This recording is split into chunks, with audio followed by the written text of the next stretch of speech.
Hello everyone and welcome back to the channel. In today's video, I'm going to show you how to create a Google Sheets spreadsheet. First, open Google Sheets on your computer. Once Google Sheets is open, click on Blank Spreadsheet to create a new spreadsheet.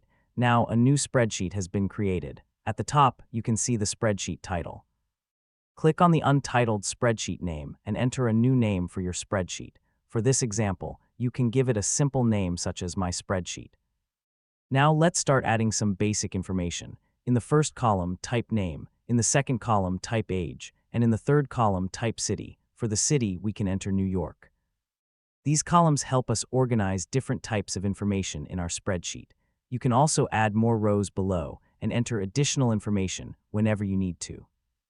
Now let's format the headings. Select the headings and click the bold button from the toolbar. This makes the headings easier to see.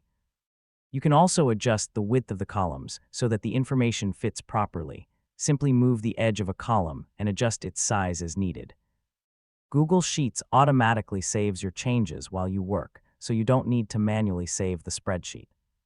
You can continue adding more information, formatting your data, and organizing your spreadsheet using the available tools. This is the basic process for creating a Google Sheets spreadsheet. You can use Google Sheets to organize names, ages, cities, lists, schedules, and many other types of information. I hope this guide helped you learn how to create a Google Sheets spreadsheet. Thanks for watching, and I'll see you in the next video.